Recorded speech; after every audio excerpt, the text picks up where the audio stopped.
ಎಲ್ಲಾ ಮಾಸ್ಟರ್ಸ್ಗೂ ನಮಸ್ಕಾರ. ನಮ್ಮ ಅರುಣ್ ಕುಮಾರ್ ಅವರು ತುಂಬಾ ಚೆನ್ನಾಗಿ ಹೇಳಿದ್ರು. ದೇವರು ಎಲ್ಲೆಲ್ಲಿದ್ದಾರೆ, ಹೇಗಿದ್ದಾರೆ, ಯಾರಲ್ಲಿದ್ದಾರೆ ಇಲ್ಲ ಅಂತ ಹೇಳಿದ್ರು. ನಾನು ಸ್ವಲ್ಪ ಅದ್ರ ಬಗ್ಗೆನೇ ಒಂದು ವಚನ ಹೇಳ್ತೀನಿ ಕೇಳಿ. ಜಗದಗಲ ಮುಗಿಲಗಲ ಮಿಗೆಯಗಲ ನಿಮ್ಮಗಲ, ಪಾತಾಳದಿಂದ ತತ್ತ ನಿಮ್ಮ ಶ್ರೀಚರಣ, ಬ್ರಹ್ಮಾಂಡದಿಂದ ತತ್ತ ನಿಮ್ಮ ಶ್ರೀ ಮುಕುಟ, ಅಪ್ರಮಾಣ ಅಗಮ್ಯ ಅಗೋಚರ ಅಪ್ರತಿಮ ಲಿಂಗವೇ ಕೂಡಲ ಸಂಗಮ ದೇವಯ್ಯ ಎನ್ನ ಕರಸ್ಥಲಗೆ ಬಂದು ಚುಳುಕಾದಿರಯ್ಯ. ಅಂದ್ರೆ ದೇವ್ರು ಎಲ್ಲೆಲ್ಲಾರ ಅಂತಂದ್ರ ಜಗತ್ತು ಎಷ್ಟು ಉದ್ದ ಅಗಲ ಅದ ಅಷ್ಟು ಉದ್ದ ಅಗಲಕ್ಕೂ ನಮ್ಮ ಪರಮಾತ್ಮ ವ್ಯಾಪಿಸಿದ್ದಾನೆ. ಅಂದ್ರೆ ಮಿಗೆ ಆಗಲ್ಲ ನಿಮ್ಮಾಗಲ್ಲ. ಅಂದ್ರೆ ನಿಮ್ಮ ಬುದ್ಧಿ ಶಕ್ತಿಗಂತೂ ಮೀರಿ ನೀವು ಎಷ್ಟು ಧ್ಯಾನ ಮಾಡ್ತೀರಾ, ಎಲ್ಲೆಲ್ಲಿ ಹೋಗ್ತೀರಾ, ಅದಕ್ಕೂ ಮೀರಿ ಪರಮಾತ್ಮ ಇದ್ದಾನೆ. ಅಂದ್ರೆ ಅಪ್ರಮಾಣ ಅಗಮ್ಯ ಅಂದ್ರೆ ನೀವು ಬುದ್ಧಿಶಕ್ತಿಗೂ ಮೀರಿ ದೇವರು ವ್ಯಾಪಿಸಿದ್ದಾನೆ ಅಂತ ಹೇಳ್ತಾರೆ. ಅಗೋಚರ ಅಂದ್ರೆ ಕಣ್ಣಿಗೆ ಕಾಣಲಾರದಷ್ಟು ನಮ್ಮ ಪರಮಾತ್ಮನ ಚರಣ ಶ್ರೀ ಮುಕುಟ ಅಷ್ಟು ವ್ಯಾಪಿಸಿದ್ದಾನೆ ದೇವರು. ಅಂತ ಅಷ್ಟು ದೊಡ್ಡ ವ್ಯಾಪಿಸಿದ್ದ ಪರಮಾತ್ಮ ನಮ್ಮ ಒಳಗ ಆತ್ಮದಾಗ ಒಂದು ಚುಳುಕಾಗಿ, ಅಂದ್ರೆ ನಾವು ಒಂದು ಹಿಮಾಲಯ ಪರ್ವತ ಇರುತ್ತೆ, ಅದಕ್ಕೆ ಹೆಂಗ್ ಕ್ಯಾಮ್ರಾ ಮಾಡಿ ಹೊಡೆದ್ರೆ ಎಷ್ಟು ಚಿಕ್ಕದಾಗಿ ಕಾಣಿಸುತ್ತಲ್ಲ ನಮ್ಮ ಫೋಟೋಕ್ಕೆ, ನಮ್ಮ ಮೊಬೈಲ್ ಅಲ್ಲಿ, ಹಂಗೆ ನಮ್ಮ ದೇಹದಲ್ಲೂ ನಮ್ಮ ಆತ್ಮದಲ್ಲೂ ಪರಮಾತ್ಮ ಬಂದು ಒಳಗ್ ಕೂತಿರ್ತಾನೆ ಅಂತ ಇದು ವಚನದ ಅರ್ಥ. Okay sir. Okay, Venkatesh G, ನೀವು ಒಂದು ಹೇಳ್ಬಿಡಿ ಸುಭಾಷಿತ.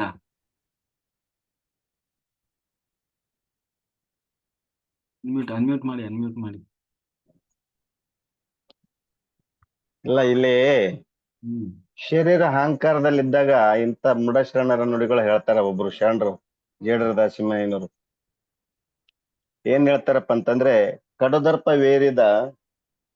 ಕಡುದರ್ಪವೇರಿದ ಒಡಲೆಂಬ ಬಂಡೆಗೆ ಮೃಡು ಶರಣರ ನುಡಿ ಗಡಣವೇ ಕಡಿಗಿಲುಗಾದಾರ ಕಾಣ ರಾಮನಾಥ. ಇಂಥ ಅದ್ಭುತ ವ್ಯಾಖ್ಯೆಗಳನ್ನು ಯಾವಾಗ ಶರೀರ ನಮ್ಮ ಹತೋಟಿಗೆ ಬರ್ಲಿಲ್ಲೋ, ಅಹಂಕಾರದಲ್ಲಿ ಮುಳುಗ್ತದೋ, ಅವಾಗ ಮಹಾತ್ಮರ ವಾಕ್ಯಗಳನ್ನು, ಮಹಾತ್ಮರ ಸಂಘವನ್ನು, ಸಜ್ಜನರ ಸಾಂಗತ್ಯವನ್ನು ಮಾಡಿ ಶರೀರವನ್ನು ನಾವು ಹತೋಟಿಗೆ ತರಬೇಕಂತ. ಯಾವ ರೀತಿ ಬಗನಿಗೆ ಸಜ್ಜನರ ಸಾಂಗತ್ಯ ಸಿಗ್ಲಿಲ್ಲ, ಮಹಾತ್ಮರ ಸಾಂಗತ್ಯ ಸಿಗ್ಲಿಲ್ಲ ಅಂದ್ರೆ, ಕಡುದರ್ಪವೇರಿದ ಒಡಲೆಂಬ ಬಂಡೆಗೆ, ಈ ದೇಹ ದರ್ಪದಿಂದ ಕೂಡಿರುವಂತ ಒಡಲೆಂಬ ಬಂಡೆಗೆ ಒಂದು ಕಡಿವಾಣ ಅಂತ ಬರ್ತದ ಗಾಳಿಗೆ. ಆ ಕಡಿವಾಣ ಇರ್ಲಿಕ್ಕಪ್ಪ ಅಂದ್ರೆ ಗಾಳಿ ಏನಾಯ್ತು, ಹೊರಗೆ ಬಂದು ಬಿದ್ದು ಕೇಸಿ ಏನಾಯ್ತದ, ಬಂಡೆ ಎಲ್ಲ ಬಿದ್ದು ಮುರಿದು ಹೋಗ್ತದ. ಆ ಬಂಡೆ ಮುರಿದು ಹೋದಾಗ ನಶ್ವರ ಆಗಿ ಹೋಗ್ತದೆ, ಬರಕಿಲ್ಲ. ಅದರಂತೆ ಈ ಶರೀರ ಎಂಬ ಬಂಡಿಗೆ ಮೃಡ ಶರಣರ ನುಡಿ ಗಡಣವೇ ಕಡಿಗೀಲಿಗೆ ಆಧಾರ.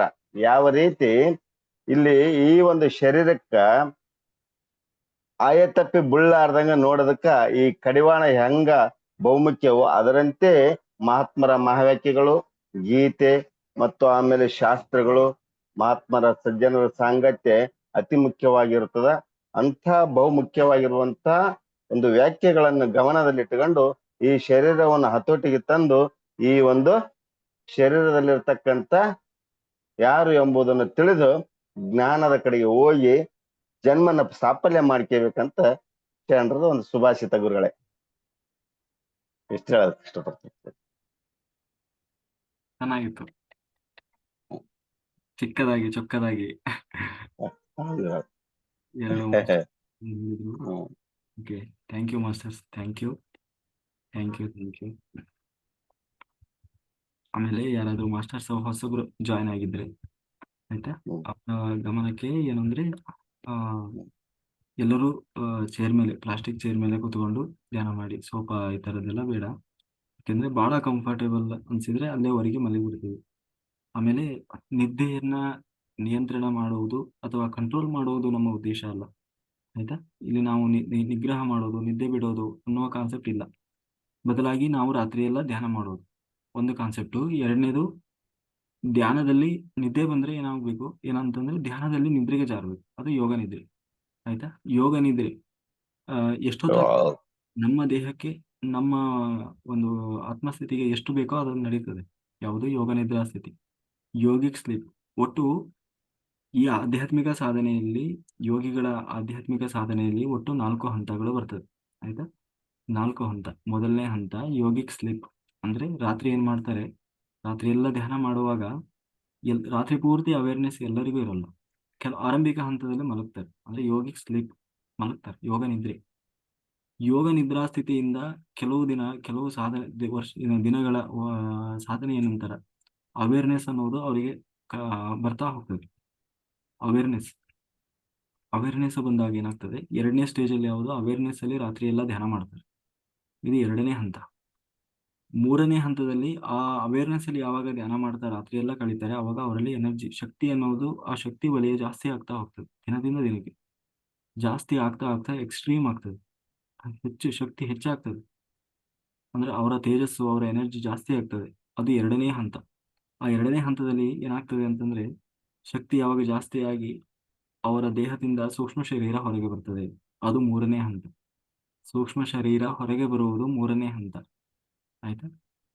ಯಾವಾಗ ಸೂಕ್ಷ್ಮ ಶರೀರ ಹೊರಗಡೆ ಬಂತು, ಆ 3ನೇ ಹಂತದಲ್ಲಿ ಆ ಸೂಕ್ಷ್ಮ ಶರೀರ ಏನ್ ಮಾಡ್ತದೆ, ಎಲ್ಲ ಮೇಲಿನ ಲೋಕಗಳಿಗೆಲ್ಲ ಟ್ರಾವೆಲ್ ಮಾಡ್ಲಿಕ್ಕೆ ಶುರು ಮಾಡ್ತದೆ. ಮೇಲಿನ ಲೋಕಗಳಿಗೆ ಟ್ರಾವೆಲ್ ಮಾಡ್ಲಿಕ್ಕೆ ಶುರು ಮಾಡ್ತದೆ. ಯಾವಾಗ ಯಾರಿಗಾದ್ರೂ ಹಾಸ್ಟೆಲ್ ಬಾಡಿ ಹೊರಗಡೆ ಬಂದು ಎಲ್ಲಾ ಕಡೆ ಟ್ರಾವೆಲ್ ಮಾಡ್ತಾ ಇದೆ ಅಂದ್ರೆ, ಅವರು ಬಯಸಿದಾಗೆಲ್ಲ ಬರ್ಬೇಕು. ಯಾವತ್ತೋ ತನ್ನಷ್ಟೇ ತಾನು ಬಂದು ಹೋಯ್ತು, ಅದು ಅದು ಅಷ್ಟೇ ಟ್ರಾವೆಲ್. ಆದ್ರೆ ಇನ್ನೂ ಆ ಸ್ಥಿತಿ ತಲುಪಿಲ್ಲ ಅಂತ, 3ನೇ ಹಂತ ಕಂಪ್ಲೀಟ್ ಆಗಿಲ್ಲ. ಅವ್ರು ಇನ್ನೂ ಜಸ್ಟ್ ಎಂಟ್ರಿ ಕೊಟ್ಟಿದ್ದಾರೆ, ಬಟ್ ಅದನ್ನು ಸಾಧಿಸ್ಬೇಕು. ಅವ್ರು ಜಾಸ್ತಿ ಎನರ್ಜಿಯನ್ನ ಲಾಸ್ ಮಾಡಿಕೊಳ್ಳದೆ, ಎನರ್ಜಿ ಲಾಸ್ ಆಗ್ಬಾರ್ದು, ಏನ್ ಮಾಡ್ಬೇಕು, ಸತ್ಯ ಹೇಳಬೇಕು, ಸತ್ಯ, ನ್ಯಾಯ, ನೀತಿ, ಧರ್ಮ ಮಾರ್ಗದಲ್ಲಿ ಇರಬೇಕು. ಗಾಸಿಪ್ ಮಾಡಬಾರ್ದು, ಅಪಪ್ರಚಾರ ಮಾಡಬಾರ್ದು, ಬಹಳ ಶುದ್ಧತೆಯನ್ನ ಕಾಪಾಡ್ಕೊಳ್ಬೇಕು. ಆಯ್ತಾ? ಈ ರೀತಿ ಧ್ಯಾನ ಪ್ರಚಾರ ಮಾಡಬೇಕು. ಆಮೇಲೆ ಶುದ್ಧ ಸಸ್ಯ ಆಹಾರ, ಈ ತರ ಎಲ್ಲ ಮಾಡಿದಾಗ ಅದನ್ನ ಎಲ್ಲೂ ಲಾಸ್ ಆಗದ ಹಾಗೆ ಏನು ಚೆನ್ನಾಗಿ ಮೇಂಟೈನ್ ಮಾಡ್ತಾರಲ್ಲ, ಮಾಡ್ತಾ ಶಕ್ತಿಯನ್ನು ಜಾಸ್ತಿ ಮಾಡ್ತಾ ಹೋದಾಗ ನಿರಂತರವಾಗಿ ಆ ಹಾಸ್ಟೆಲ್ ಟ್ರಾವೆಲ್ ಅನ್ನೋದು ನಡೀತಾ ಇರ್ತದೆ. ಅವರು ಬಯಸಿದಾಗ್ಲೆಲ್ಲ ಹೋಗ್ತದೆ. ಅದು ಬರೀ ಹಾಸ್ಟೆಲ್ ಟ್ರಾವೆಲ್ ಮಾತ್ರ ಅಲ್ಲ, ಅದು ಏನಂತೀವಿ ನಾವು, 3rd ಐ ವಿಷನ್ ಅಂತಾನೂ ಕೂಡ ಹೇಳ್ಬೋದು. ಆಯ್ತಾ? ಇದೆರಡೂ ಕೂಡ, ಅದರಲ್ಲಿ ಹಾಸ್ಟೆಲ್ ಟ್ರಾವೆಲ್ ಅನ್ನೋದು ಬಹಳ ಮುಖ್ಯ. ಇದು 3ನೇ ಹಂತ. ಆಯ್ತಾ?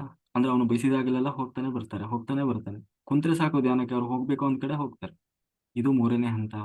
ಇನ್ನು 4ನೇ ಹಂತ ಇದೆ, ಅದು ವಿಸ್ಡಮ್ ಶೇರಿಂಗ್. ಅವರು ಬೇರೆ ಲೋಕಕ್ಕೆ ಕನೆಕ್ಟ್ ಆಗಿ, ಆ ಮಾಸ್ಟರ್ ಜೊತೆಗೆ ಕನೆಕ್ಟ್ ಆಗಿ ಅವರಿಂದ ಜ್ಞಾನ ಪಡಿತಾರೆ. ಆಸ್ಟ್ರಲ್ ಜ್ಞಾನ, ಇಲ್ಲಿ ಆ ಪುಸ್ತಕದಲ್ಲಿ ಸಿಗದೇ ಇರುವಂತ ಜ್ಞಾನ, ಬೇರೆ ಲೋಕಗಳ ಜ್ಞಾನ. ಯಾವಾಗ ವಿಸ್ಡಮ್ ಶೇರಿಂಗ್ ಸ್ಟಾರ್ಟ್ ಆಗ್ತದೆ, ಅವರು ಎನ್ಲೈಟೆಡ್ ಮಾಸ್ಟರ್. ಯಾರು ಅವರು? Enlightened master. ಆಯ್ತಾ? ಅಂದ್ರೆ ದೇವತೆಗಳು ಅವ್ರು ಕೇಳಿದ ಪ್ರಶ್ನೆಗೆ ಉತ್ತರ ಕೊಡ್ತಾರೆ. ದೇವತೆಗಳು ನೀವು ಬರಬೇಕು ಅಂದ್ರೆ ಬರ್ತಾರೆ, ಅವ್ರು ಕನೆಕ್ಟ್ ಆಗ್ತಾರೆ. ಆಯ್ತಾ? ಇದರಲ್ಲಿ ನಮ್ಮ ಮಾಸ್ಟರ್ ಒಬ್ರು ಇದ್ದಾರೆ, ಯಶೋಧ ಮಾಸ್ಟರ್ ಇದ್ದಾರೆ ನೋಡಿ, ಅವರು ಎನ್ಲೈಟೆಡ್ ಮಾಸ್ಟರ್ ಇದ್ದಾರೆ. ಆಯ್ತಾ? ಅವ್ರು ಕರೆದ್ರೆ ಯಾವ ದೇವತೆ ಆದ್ರೂ ಸರಿ ಬರ್ತಾರೆ, ಅವ್ರಿಗೆ ಬಂದು ಕನೆಕ್ಟ್ ಆಗ್ತಾರೆ. ಜೊತೆಗೆ ಅವರು ಕಮ್ಯುನಿಕೇಟ್ ಮಾಡ್ತಾರೆ, ಅವರೆಲ್ಲ ಪ್ರಶ್ನೆಗೆ ಉತ್ತರ ಕೊಡ್ತಾರೆ, ಅವ್ರಿಗೆ ಹಾಸ್ಟೆಲ್ ಟ್ರಾವೆಲ್ ಆಗ್ತದೆ. ಮೊನ್ನೆ ಅವರು ಎಕ್ಸ್ಪೀರಿಯನ್ಸ್ ಶೇರಿಂಗ್ ಮಾಡಿದ್ದಾರೆ ನೋಡಿ. ಇನ್ನೂ ಅದ್ಭುತ ಇದೆ ಅವ್ರದ್ದು. ಅವ್ರು ಬರೀ ಸ್ವಲ್ಪ ಹೇಳಿದ್ದಾರೆ, ಅರ್ಧ ಗಂಟೆ ಸಾಕಾಗಲ್ಲ. ಆಮೇಲೆ ಅವರು ಜೂನಿಂದ ಏನೋ ಇದನ್ನ ಮಾಡ್ತಾ ಇರೋದು, ಏನು ರಾತ್ರಿ ಧ್ಯಾನ ಸ್ಟಾರ್ಟ್ ಮಾಡಿದ್ದಾರೆ. ಇವತ್ತಿಗೂ ಅವರು ಮಲಗಿಲ್ಲ. ರಾತ್ರಿ ಪ್ರತಿನಿತ್ಯ ಅವರು 11 ತಾಸು ಧ್ಯಾನ ಮಾಡ್ತಾರೆ. ಪ್ರತಿನಿತ್ಯ 11 ತಾಸು ವಿತೌಟ್ ಸ್ಲೀಪ್, ಮತ್ತೆ ಸ್ಲೀಪ್ ಮಾಡಲ್ಲ. ಆ ಸ್ಥಿತಿಗೆ ತಲುಪಬೇಕು ಎಲ್ಲರಿಗೂ. ಆಯ್ತಾ? ಅದು ಎನ್ಲೈಟನ್ಮೆಂಟ್ ಅಂತ. ನಾವು ಸುಮ್ನೆ ಎಲ್ಲದೂ ಎನ್ಲೈಟನ್ಮೆಂಟ್ ಅಲ್ಲ. ಆಯ್ತಾ?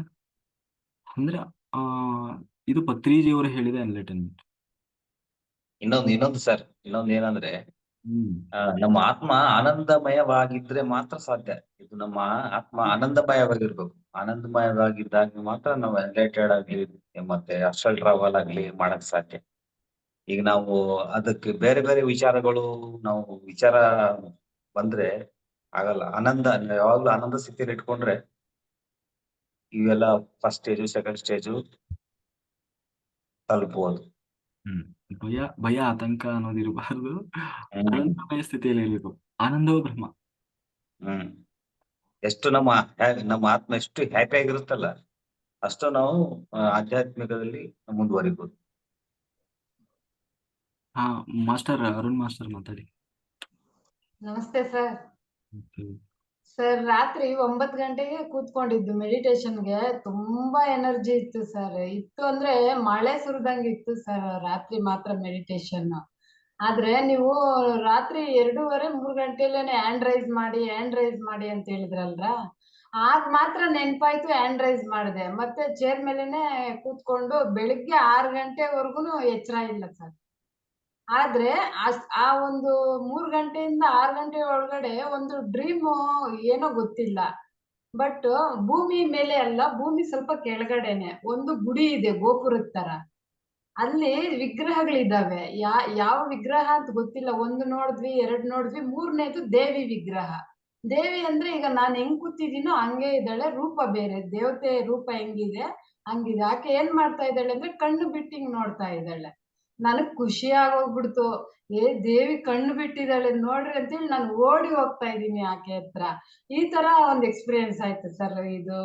ಅದಕ್ಕೆ ಇದು ಏನು ಅಂತ ಗೊತ್ತಾಗ್ಲಿಲ್ಲ. ನಿದ್ದೆ ಅಂದ್ರೆ ನೆನಪಿಲ್ಲ ಸರ್, ಏನು ನೆನಪಿಲ್ಲ. 3 ಗಂಟೆಯಿಂದ 6 ಗಂಟೆವರೆಗೂ ನೆನಪಿಲ್ಲ. ಈ ತರ ಎಕ್ಸ್ಪೀರಿಯನ್ಸ್ ಆಯ್ತು ಸರ್. ಅಂದ್ರೆ ದೇವರು ಆ ಒಂದು ಶಕ್ತಿ, ದೇವತಾ ಶಕ್ತಿ ನಿಮ್ಮನ್ನ ಕನೆಕ್ಟ್ ಆಗ್ಲಿಕ್ಕೆ ಟ್ರೈ ಮಾಡ್ತಿದ್ದಾರೆ. ಬಟ್ ಇನ್ನೊಂದೇನು ಅಂದ್ರೆ ಅವ್ರ ಜೊತೆಗೆ ನೇರವಾಗಿ ಕನೆಕ್ಟ್ ಆಗುವಷ್ಟು ಫ್ರೀಕ್ವೆನ್ಸಿ ಅದೆಲ್ಲ ಇನ್ನೂ ನಮ್ಮಲ್ಲಿ ಡೆವಲಪ್ ಆಗಿರಲ್ಲ. ಸೊ ಹಂಗಾಗಿ ಅವ್ರು ಈ ತರ ವಿಗ್ರಹ ರೂಪದಲ್ಲಿ ಈ ತರ ಎಲ್ಲ ಕಾಣಿಸ್ಕೊಳ್ತಾರೆ. ಆ ಕೆಲವೊಮ್ಮೆ ವಿಗ್ರಹ ಮಾತಾಡ್ದಂಗೆ ಆಗೋದು, ಕಣ್ ಬಿಟ್ಟಂಗೆ ಆಗೋದು, ಇದೆಲ್ಲ ಆಗುತ್ತೆ. ಓಕೆ ಹಾ, ನಮಗೂ ಆಗಿದೆ ಆ ತರದ ಅನುಭವ. ಹ್ಮ್ ಸರ್. ಆಮೇಲೆ ನೋಡಿ, ಮತ್ತೆ ಮತ್ತೆ ಬಂದ್ರೆ ಮತ್ತೆ ಎಲ್ಲಾದ್ರೂ ಆ, ಇರ್ಬೋದು ಜಾಗ ಯಾವುದು ಕರೆಕ್ಟ್ ನೋಡ್ರಿ, ಉತ್ಖನನ ಮಾಡೋಣ. ಮತ್ತೆ ಏನಾರ ಇಟ್ಟಿದಾರ ಚೆಕ್ ಮಾಡೋಣ, ಆಯ್ತಾ? ಅಂದ್ರೆ ವಿಗ್ರಹಗಳು ಮುಂದೆ ಇತ್ತು, ರಿಯಲಿ ಕೂತಿದ್ದಾರೆ ದೇವಿ. ಅಂದ್ರೆ ನಾವು ಹೆಂಗೆ ಮನುಷ್ಯರು ಕೂತಿರ್ತೀವೋ ಸೇಮ್ ಹಂಗೆ ಇದ್ದಾರೆ. ಕಣ್ಣು ಸಹ ನಮ್ ತರನೇ ತುಂಬಾ ಚೆನ್ನಾಗಿದೆ. ದೇವತೆ ಕಣ್ ತರನೇ ಇದೆ. ಆಕೆ ನಮ್ಮನ್ನ ನೋಡಿದಾಗ ನಾವ್ ಆಕೆನ್ ನೋಡಿ ತುಂಬಾ ಇಂಪ್ರೆಸ್ ಆಗೋಗ್ಬಿಟ್ವಿ. ಆ ತರ ಆಯ್ತು ನೀ ದೇವಿ ಪೂಜೆಯನ್ನ ಮಾಡ್ತೀರಾ ಮೇಡಮ್? ಸರ್. ಮಾಡ್ತೀವಿ ಸರ್. ಅದೇ, ಅದಕ್ಕೆ ನೀವು ಅವ್ರಿಗೆ ಕರಿತಾ ಇದ್ರೆ ಅವ್ರು ಬಂದಿದ್ದಾರೆ ಅಷ್ಟೇ. ಹಾ. Okay sir. ತುಂಬಾ ಚೆನ್ನಾಗಿದೆ ಸರ್. ಎನರ್ಜಿ ತುಂಬಾ ಇದೆ ಸರ್. ನಿನ್ನೆ ಅಂತೂ ಸಿಕ್ಕಾಪಟ್ಟೆ ಇತ್ತು ಸರ್. ನೈಟು ಡೇಲಿ ಆತರ ಧ್ಯಾನ ಮಾಡಕ್ಕಾಗಲ್ಲ. ನೈಟ್ ಕೂತಿದೀವಂದ್ರೆ ಆ ಎನರ್ಜಿಗೆ ಅಲ್ಲೇ ಮರ್ತೋಗ್ಬಿಡ್ತೀವಿ ನಮ್ಮನ್ನ ನಾವು. ಅಷ್ಟು ಚೆನ್ನಾಗಿತ್ತು ಸರ್ ರಾತ್ರಿ. ಹ್ಮ್ ಇದು ತಮ್ಮದೇ ಆತ್ಮ ಇರಬಹುದು ಮೇಡಮ್. ನಿಮ್ದು ಆತ್ಮ ಸಂಪೂರ್ಣವಾಗಿ ಆಧ್ಯಾತ್ಮದಲ್ಲಿ ತೊಡಗಿದಾಗ ಈ ಒಂದು ಅವಗಾಹನೆ ಸಂಭಾವನೆ ಜಾಸ್ತಿ. ಯಾಕಂದ್ರೆ ನೀವು ಹಿಂದಿನ ಜನ್ಮದಲ್ಲಿ ಯೋಗಿಗಳಾಗಿದ್ರಿ. ಆ ಯೋಗಿಗಳ ರೂಪದಲ್ಲಿ ನೀವು ಇದ್ದದ್ದನ್ನ ಇವಾಗ ಪ್ರಕಟಣೆ ಮಾಡಕತ್ತೀರಿ. ಸರ್ ನಿಮ್ಮ ನಂದು ಧ್ಯಾನದಲ್ಲಿ ಆ ಸ್ಥಿತಿಯನ್ನು ಮೂಡಿಸಬಹುದು, ಆ ನಿಮ್ಮ ಸ್ಥಿತಿಯನ್ನು ತೋರಿಸಬಹುದು. ಯಾಕಂದ್ರೆ ಈಗ ಅದನ್ನ ಏನ್ ಮಾಡ್ತದಪ್ಪ ಅಂದ್ರೆ ಮರುಕಳಿಸಬಹುದು. ನಿಮ್ಗ ಯಾವ ರೀತಿ ಇದ್ರಿ ಮೊದಲು, ಏನಿದ್ರಿ, ಈಗ ಅದನ್ನೇ ತೋರಿಸಬಹುದು. ಇದು ಈಗ ಆಗಿರ್ಬೋದು ಅಂತ. ಆತ್ಮ ಅಂತೀವಲ್ವಾ ಸರ್, ನನ್ನ ಪೂರ್ಣಾತ್ಮ ಬಂದು ನಾನು ನೋಡ್ಕೊಂಡಿದ್ದೀನಿ ದುರ್ಗಾದೇವಿ, ನನ್ನ ಪೂರ್ಣಾತ್ಮ. ದುರ್ಗಾ ಅಷ್ಟೇ. ಆತರ. ಸಂಪೂರ್ಣವಾಗಿ ಲಯ ಆಗ್ಬೇಕು ತಾಯಿ. ಇದನ್ನೆಲ್ಲ ಹಿಂಗೆ ಭ್ರಮೆಯಲ್ಲಿ ಮುಳುಕ್ಯಂತ ಹೋಗ್ಬಾರ್ದು. ಸಂಪೂರ್ಣ ಅದರಲ್ಲಿ ಲಯ ಆದಾಗ ಮನಸ್ಸು ಸ್ಥಿತಿ ಈಗ ಬಂತಪ್ಪ ಅಂದ್ರೆ ಸಂಪೂರ್ಣ ಸ್ಥಿತಿಯ ಅನುಗ್ರಹ ಆಗ್ತದೆ. ಹೇಳಿದ್ರಿ ಈಗ ಯಾವ ರೀತಿ ಅಂದ್ರೆ 4 ಅವಸ್ಥೆಗಳು ಉತ್ಪನ್ನ ಆಗ್ತಾವ ಅಂತ ಹೇಳ್ತೀವಿ. ಅದ್ಭುತವಾದ ಒಂದು ಕಾನ್ಸೆಪ್ಟ್. 4 ಅವಸ್ಥೆಗಳು ಹೆಂಗ ಸ್ಟೆಪ್ ಬೈ ಸ್ಟೆಪ್ ಹೋಗ್ತಾವ ಅಂತಂದ್ರೆ ಹಿಂಗ ಹೋದಂಗೆಲ್ಲ ಮುಕ್ತರಾಗಕ್ ಸಾಧ್ಯ ಆಗ್ತೀವಿ. ಇಲ್ಲಾಂದ್ರೆ ಐಹಿಕ ಪ್ರಪಂಚದಲ್ಲಿ ವಿಷಯಗಳಲ್ಲಿ ಮುಳುಗಿ ಇಂದ್ರಿಯಗಳನ್ನ ನಮ್ಮನ್ನ ಸೆಳೆತ ಮಾಡ್ತಾವ. ಇಂದ್ರಿಯಗಳು ನಮ್ಮನ್ನ ಈ ಒಂದು ಚಿಂತನೆ ಕಡೆಗೆ ತರಕ್ ಬಿಡೋದಲ್ಲ. ಈಗಾಗ್ಲೇ ನಮಗೆ ಮಲದೋಷ ಹೋಗ್ಯದ. ಮಲದೋಷ ಹೋಗ್ಯದಂತ ಇಂಥ ಅವಗಾನಿಗೆ ಬರಕ್ ಸಾಧ್ಯ. ಅವಗಾನಿ ಎಂಬ ಶಬ್ದನೇ ಅದ್ಭುತವಾದದ್ದು. ಈ ಮಲದೋಷ, ವಿಕ್ಷೇಪ, ಆವರಣ ಅಂತ 3 ದೋಷಗಳಿರ್ತಾವಂತ. ಈಗ ಸದ್ಯ ಮಲದೋಷ ಹೋಗಿ ವಿಕ್ಷೇಪ ದೋಷದಲ್ಲಿದ್ದೀವಿ. ಯಾವಾಗ ಆವರಣ ದೋಷ ಹೋಗ್ತದ ಸಂಪೂರ್ಣ ಪರಮಾತ್ಮನಲ್ಲೇ ಲಯ ಆಗ್ತೀವಿ. ಬೇರೆ ಸ್ಥಿತಿ ಬರೋದಿಲ್ಲ, ಬೇರೆ ಕಡೆಗೆ ಮನಸ್ಸು ಹೋಗೋದಿಲ್ಲ. ಮನಸ್ಸು ಬಹಳ ದುರ್ಬಲವಾದದ್ದು. ಇವತ್ತಿನ ಒಂದು ವಿಷಯ ಬಹಳ ಅದ್ಭುತವಾಗಿ ಭಾಗವತದ ಒಂದು ವಿಚಾರ ತಗೊಂಡು ಬಹಳ ಅದ್ಭುತ ಹೇಳಿದ್ರು. ಯಾಕಂದ್ರೆ ಪರೀಕ್ಷಿತ ಮಹಾರಾಜ 7 ದಿನದಾಗ ಸಾವು ಅಂತ ನಿಶ್ಚಿತ ಆದ್ಮೇಲೆ ಸಂಪೂರ್ಣವಾಗಿ ಮನಸ್ಸನ್ನು ಭಗವಂತಗೆ ಅರ್ಪಿಸಿ ಬಿಟ್ಟಿದ್ದ. ಅಲ್ಲಿ ಏನೇನು ಉಳಿಸ್ಲಿಲ್ಲ ಆತ. ಪರೀಕ್ಷಿತ ಮಹಾರಾಜ ಏನೇನು ಉಳಿಸ್ಲಿಲ್ಲ, ಸಂಪೂರ್ಣವಾಗಿ ಭಗವಂತಗ ಮನಸ್ಸನ್ನ ಅರ್ಪಿಸಿ ತಾನು ಶರೀರ ಅಲ್ಲ ಎಂಬುದನ್ನೇ ಮರೆತು ಬಿಟ್ಟಿದ್ದ. ಹೀಗಾಗಿ ಆ ಭಗವಂತನ ಸಾಮ್ರಾಜ್ಯದಲ್ಲಿ ಐಕ್ಯ ಆಗಕ್ಕೆ ಸಾಧ್ಯ ಆಗ್ತದೆ.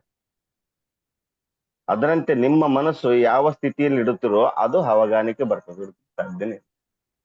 ಅದು ಬಿಟ್ಟು ಬೇರೆ ಕಡೆಗೆ ಹೋದ್ರೆ ಬೇರೆ ಕಡೆ ಬರ್ತಾವ, ಬೇರೆ ವಿಷಯಗಳು ಬರ್ತಾವ. ಬೇರೆ ವಿಷಯಗಳು ನೀವು ಯಾವುದ್ರಲ್ಲಿ ಐಕ್ಯವಾಗಿ ವಿಷಯಗಳಲ್ಲಿ ಮುಳುಗಿರ್ತಾರೋ ಆ ವಿಷಯಗಳು ನಿಮ್ಮರಿಗೆ ಪ್ರಕಟಣೆ ಆಗ್ತದೆ. ಉದಾಹರಣೆ, ಒಂದು ದೇವತೆ ಒಂದು ವಿಗ್ರಹವನ್ನು ಇಟ್ಕೊಂಡು ಕೇಸಿ ನೀವು ಧ್ಯಾನದಲ್ಲಿ ತೊಳಗ್ರೆ ಆ ದೇವತೆಯನ್ನೇ ನಿಮ್ಗೆ ಎದುರಿಗೆ ಬಂದಿರ್ತದೆ. ನಿಮ್ಮ ಆತ್ಮನೇ ಅದ್ರೊಳಗೆ ಹೋಗಿ ಅದೇ ಮಾತಾಡ್ತದೆ. ಕಲ್ಲಿನ ವಿಗ್ರಹ ಮಾತಾಡೋದಲ್ಲ, ನಿಮ್ಮ ಆತ್ಮನೇ ಅದ್ರ ಜೊತೆಗೆ ಐಕ್ಯ ಆಗಿ. ಉದಾಹರಣೆ ಅಂತಂದ್ರೆ, ಸಂಗಮದಲ್ಲಿ, ಕೂಡಲ ಸಂಗಮದಲ್ಲಿ ಬಸವಣ್ಣವರು ಇಷ್ಟಲಿಂಗವನ್ನು ನಿಮಗೆ ಕೊಟ್ಟು ಆ ಇಷ್ಟಲಿಂಗವನ್ನು ದೃಷ್ಟಿ ಯೋಗದ ಮುಖಾಂತರ ನೋಡುತ್ತಾ ಆ ಇಷ್ಟಲಿಂಗದಲ್ಲಿ ನಿಮ್ಮ ಆತ್ಮ ಪ್ರೇರಣೆಯಾಗಿ ಅದು ನಿಮಗ ಉತ್ತರ ಕೊಡ್ತದೆ, ಬೆಳಕನ್ನು ಕೊಡ್ತದೆ. ಅದೇ ರೀತಿನೇ ಇದು, ಯಾವುದರಲ್ಲಿ ಹೆಚ್ಚು ಮನಸ್ಸು ತೊಡಗುತ್ತೋ ಅದು ನಿಮಗೆ ಪ್ರಕಟ ಆಗುತ್ತದೆ. ಹೌದಿಲ್ಲ ಗುರುಗಳೇ? ಹೌದು, ಪತ್ರಿಜಿ ಅವರು ಏನ್ ಹೇಳಿದಾರೆ ಅಂದ್ರೆ, ನಿಮ್ಗೆ ಏನೇ ಎಕ್ಸ್ಪೀರಿಯನ್ಸ್ ಆಗಲಿ ಅದರಲ್ಲಿ ಸ್ಪಷ್ಟತೆ ಇದ್ರೆ ಆಯ್ತು. ಒಂದ್ ವೇಳೆ ಗೊತ್ತಾಗ್ಲಿಲ್ಲ ಅಂದ್ರೆ ಅದನ್ನ ಜಾಸ್ತಿ ಅನಲೈಸ್ ಮಾಡ್ಲಿಕ್ಕೆ ಹೋಗ್ಬಾರ್ದು. ಗೊತ್ತಾದ್ರೆ ಗೊತ್ತಾಯ್ತು, ಇಲ್ಲಾಂದ್ರೆ ಇಲ್ಲ. ಅದು ಯಾಕೆ ಹಂಗ್ ಕಾಣ್ತು, ಅದು ಯಾರು ಏನು ಎತ್ತ ಕೆದಕ್ಲಿಕ್ಕೆ ಹೋಗ್ಬಾರ್ದು. ಕಾಣ್ತಾ Yes. ಬಿಟ್ಟಾಕ್ಬಿಡ್ಬೇಕು. 100 ಸಾವಿರಾರು ಎಕ್ಸ್ಪೀರಿಯನ್ಸ್ ಆಗ್ತಾ ಇರ್ತದೆ. ಅದನ್ನ Yes. ಅದು ಏನದು ಅಂತ ಹೇಳಿ ನಾವು ಅದನ್ನ ಜಾಸ್ತಿ ಇದ್ ಮಾಡಕ್ ಹೋಗ್ಬಾರ್ದು. ನಮ್ಮ ಕೆಲಸ ಏನು, ಧ್ಯಾನ ಮಾಡೋದಷ್ಟೇ. ಆಯ್ತಾ? ಒಂದ್ ವೇಳೆ ಗೊತ್ತಾಗ್ಬೇಕು ಅನ್ನೋಗಿದ್ರೆ ಮತ್ತೆ ಮತ್ತೆ ಬಂದು ಅದು ಕ್ಲಿಯರ್ ಆಗ್ತದೆ. ಇಲ್ಲ ಅಂದ್ರೆ ಯಾಕೆ ಅಷ್ಟು ತಲೆ ಇರ್ತದೆ ಅಲ್ವಾ? Yes, yes. ಅದನ್ನ ಜಾಸ್ತಿ ಅನಲೈಸ್ ಮಾಡಬಾರ್ದಂತೆ. ಹೌದು. ಇದು ಪತ್ರಿಜಿ ಅವ್ರು ಹೇಳಿದ್ದು. ಹಾಗಾಗಿ ಬಟ್ ಎಕ್ಸ್ಪೀರಿಯನ್ಸ್ ಆಗ್ತಾ ಇದೆಯಾ, ಇನ್ನೊಬ್ರಿಗೆ ಹೇಳಿ ಖುಷಿ ಪಡಿ ಅಷ್ಟೇ. ಯಾಕಂದ್ರೆ ಅದು ಇನ್ನೊಬ್ರಿಗೆ ಮೋಟಿವೇಶನ್. ಅವ್ರಿಗೆ ಅದು ಕಾಣ್ತು ಇದು ಕಾಣ್ತು, ಅದು ಏನಾಗ್ತದೆ ಅಂದ್ರೆ ಅದು ನನಗೆ ಅದು ಕಾಣ್ತು ಇದು ಕಾಣ್ತು ಅನ್ನೋದಕ್ಕಿಂತ ಬೇರೆಯವರಲ್ಲಿ ಒಂದು ಕ್ಯೂರಿಯಾಸಿಟಿ ಹುಡ್ತದೆ. ಮಾಡ್ಬೇಕು, ನಮಗೂ ಅದನ್ನೆಲ್ಲ ನೋಡ್ಬೇಕು, ಫೀಲ್ ಮಾಡ್ಬೇಕು, ಅನುಭವಿಸ್ಬೇಕು ಅನ್ನೋ ಒಂದು ಉತ್ಸಾಹ, ಕ್ಯೂರಿಯಾಸಿಟಿ ಸ್ಟಾರ್ಟ್ ಆಗ್ತದೆ. ಆ ಕಾರಣದಿಂದ ಎಕ್ಸ್ಪೀರಿಯನ್ಸ್ ಶೇರ್ ಮಾಡ್ಬೇಕು ಅಂತ ಹೇಳೋದು. ಎಷ್ಟು ಜನ ಇಲ್ಲ ಎಕ್ಸ್ಪೀರಿಯನ್ಸ್ ಶೇರಿಂಗ್ ನೋಡಿ ಬರೋರು ಎಷ್ಟೋ ಜನ ಇದ್ದಾರೆ, Yes. ಹೌದಲ್ಲ? ಯಾಕೆ? ಅದೇ ಕಾರಣದಿಂದ.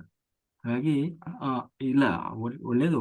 ಈಗ ನೋಡಿ, ಈಗ ತುಂಬಾ ತುಂಬಾ ಜನರು ಏನೋ ಎಕ್ಸ್ಪೀರಿಯನ್ಸ್ ಆಗ್ತದೆ, ಆದ್ರೆ ಯಾರು ಅದ್ರ ಬಗ್ಗೆ ಜಾಸ್ತಿ ಕೆಲವರು ತಲೆನೇ ಕೆಡ್ಸ್ಕೊಳಕ್ ಹೋಗಲ್ಲ. ಈಗ ನೋಡಿದ್ರಿ, ನಾ ಎಲ್ಲಾರ ಎಕ್ಸ್ಪೀರಿಯನ್ಸ್ ಶೇರಿಂಗ್ ಮಾಡಿದ್ ನೋಡಿದಿರಿ? ಎಲ್ಲೂ ಹೇಳಲ್ಲ. ಜಸ್ಟ್ ಹಂಗೆ ಆಯ್ತಾ, ಆಯ್ತು, ಖುಷಿ ಪಡೋಣ ಅಷ್ಟೇ, ಮುಗೀತು. ಅಷ್ಟೆಲ್ಲ ಇರ್ಬೇಕು. ಅದನ್ನ ಅನಲೈಸ್ ಮಾಡಕ್ ಹೋಗ್ಬಾರ್ದು. ಅಷ್ಟು ಗೊತ್ತಾಗ್ಬೇಕನ್ನಾಗಿದ್ರೆ ಮತ್ತೆ ಮತ್ತೆ ಬಂದು ಅದು ಕ್ಲಿಯರ್ ಮಾಡ್ತದೆ ಅಷ್ಟೇ. ಒಂದ್ ವೇಳೆ ಅದು ಇನ್ನೊಂದ್ ಏನಂದ್ರೆ, ಮೇಡಮ್ ಈಗ ನೀವು ಟ್ರಾವೆಲ್ ಮಾಡ್ತಾ ಇದ್ದೀರಾ, ಈಗ ನೀವು ಆಧ್ಯಾತ್ಮಿಕದಲ್ಲಿ ಟ್ರಾವೆಲ್ ಮಾಡ್ತಾ ಇದ್ದೀರಾ. ಇಟ್ಕೊಳ್ಳಿ, ಬೆಂಗಳೂರಿಂದ ಮೈಸೂರು ಹೊರಟಿದ್ದೀರಾ, ಬಸ್ಸಲ್ಲಿ ಕೂತಿದ್ರ ಏನೋ ಕಾಣಿಸುತ್ತೆ ನಿಮ್ಗೆ, ಅಲ್ಲಿ ಆಕರ್ಷಣೆ ಬರುತ್ತೆ, ಏನೋ ಆಗುತ್ತೆ. ಆ ಬಸ್ ಕೆಳಗೆ ಇಳಿದ್ರೆ ಏನಾಗುತ್ತೆ, ಅಲ್ಲಿ ಸ್ಟಾಪ್ ಆಗೋದು. ಅವಾಗ ಕಂಟ್ರೋಲ್ ಮಾಡ್ಬೇಕು ನೀವು. ಅದು ಕಂಟ್ರೋಲ್ ಮಾಡಿ ಮತ್ತೆ ಆಧ್ಯಾತ್ಮಿಕ ಕಡೆಗೆ ಜಾಸ್ತಿ ಫೋಕಸ್ ಮಾಡ್ಬೇಕು. ನಾವು ಬೆಂಗಳೂರು ಹೋಗ್ಬೇಕು ಅಷ್ಟೇ, ಬೆಂಗಳೂರು ಕಡೆನೆ ಫೋಕಸ್ ಮಾಡ್ಬೇಕು. ಈ ತರ ಬರ್ತಾವಿರ್ತಾವೆ, ಲಾಜಿಕ್ ಮೈಂಡ್ ಜಾಸ್ತಿ ಯೂಸ್ ಮಾಡಬಾರ್ದು. ನಾವು ಫೋಕಸ್ ಏನೋ ಬೆಂಗಳೂರಿಗೆ ಹೋಗ್ಬೇಕು ಅಷ್ಟೇ. ನಾವು ಅದನ್ನ ಜಾಸ್ತಿ ಫೋಕಸ್ ಮಾಡ್ಬೇಕು. ಅವಾಗೆಲ್ಲ ಫ್ರೀಕ್ವೆನ್ಸಿ ನಿಮ್ಗೆ ಕಡಿಮೆ ಇದೆ ಮೇಡಮ್. ಫ್ರೀಕ್ವೆನ್ಸಿ ನಿಮ್ಗೆ ಜಾಸ್ತಿ ಆದಂಗೆ ಎಲ್ಲ ನಿಮ್ಗೆ ಎಲ್ಲ ಗೊತ್ತಾಗತ್ತೆ. ನಿರಾಕಾರ, ಲಯ ಎಲ್ಲ ಗೊತ್ತಾಗತ್ತೆ ಮೇಡಮ್. ಸ್ವಲ್ಪ ಆಮೇಲೆ ನೀವು ಅದು ಆ ಸ್ಥಿತಿ ಬರ್ಬೇಕಾದ್ರೆ ತೆಗಿಬೇಕು. ಮುಂದುವರೆದಂಗೆಲ್ಲ ಸ್ಥಿತಿಗೆ ಬರ್ತಾರೆ. ಈಗ ಹೌದು. ಈಗ ಸಾಮಾನ್ಯವಾಗಿ ಯಾವಾಗ ನಾವು ಏನು ಮಾಡ್ಬೇಕಪ್ಪ ಅಂತಂದ್ರೆ, ವಿಷಯಗಳನ್ನ ನಿರ್ವರ್ತಕವಾಗಿ ನಿರ್ವರ್ತಕ ಅಂದ್ರೆ ಬುಟ್ಗ ಅಂತ ಹೋಗು. ಪ್ರವರ್ತಕದಿಂದ ಕೂಡಿರ್ತಕ್ಕಂಥ ಮನಸ್ಸನ್ನ ನಿರ್ವರ್ತಕ ಅಂತ ಹೋಗ್ಬೇಕು. ಬುಟಗ ಅಂತ ಹೋಗೋದ್ರಿಂದ ಮನಸ್ಸು ಸ್ಥಿರ ಆಗ್ತದೆ. ಸ್ಥಿರ ಆಯ್ತಪ್ಪ ಅಂತಂದ್ರೆ ಸಂಪೂರ್ಣವಾಗಿ ನಿನ್ನ ಇಚ್ಛೆಗಳ ಜೊತೆಗೆ ಎಲ್ಲನ್ನು ಅನುಭವಿಸಕ್ ಸಾಧ್ಯ ಆಗ್ತದೆ. ಭಗವಂತ ಏನ್ ಬೇಕು? ನಿಷ್ಕಲ್ಮಶವಾದ ಭಕ್ತಿ ಬೇಕು. ಅಷ್ಟೇ. ನಿಷ್ಕಲ್ಮಶವಾದ ಭಕ್ತಿ ಹೆಂಗಿರ್ಬೇಕಂದ್ರೆ, ವಿಷಯಗಳಿಂದ ಕೂಡಿರ್ತಂದ್ರೆ ವಿಷಯ ಕೊಡ್ತಾನ, ಆದ್ರೆ ಆ ವಿಷಯಗಳ ಜೊತೆಗೆ ಇರ್ತಾನ. ಎಷ್ಟು ದಿನ ನಿನ್ನ ಪುಣ್ಯ ಇರ್ತದೋ ಅಷ್ಟು ದಿನ ವಿಷಯಗಳ ಜೊತೆಗೆ ಇರ್ತಿದಿ. ಆ ಪುಣ್ಯ ತೀರಿದ ಬಳಿಕ ಮತ್ತೆ ನೀನೇನಾಗ್ತಿದಿ? ನಹುಷ್ಯ ಮಹಾರಾಜ ಆದಂಗ ಆಗ್ತಿದ್. ಮತ್ತೆ ಉದಾಹರಣೆ, ಪುಣ್ಯ ತೀರ್ತಪ್ಪ ಅಂದ್ರೆ ಮತ್ತೆ ಏನ್ ಜನ್ಮಕ್ ತರಬೇಕು ಆ ಜನ್ಮಕ್ ತಂದ ಆಗ್ತಾನೆ. ಇದು ಅಷ್ಟೇ. ಆಮೇಲೆ ಇನ್ನೊಂದೇನಂದ್ರೆ, ಧ್ಯಾನ ಮಾಡುವುದರ ಮುಖ್ಯ ಧ್ಯೇಯ ಏನು? ನಮ್ದೆಲ್ಲ ಕರ್ಮ ಕಳ್ಕೊಂಡು ನಾವು ಏನಂತೀವಿ, ಎನ್ಲೈಟೈನ್ಮೆಂಟ್ ಸ್ಥಿತಿಗೆ ಹೋಗ್ಬೇಕು. ಅದು ಮಾತ್ರ ನಮ್ಮ ಗುರಿಯಾಗಿರ್ಬೇಕು.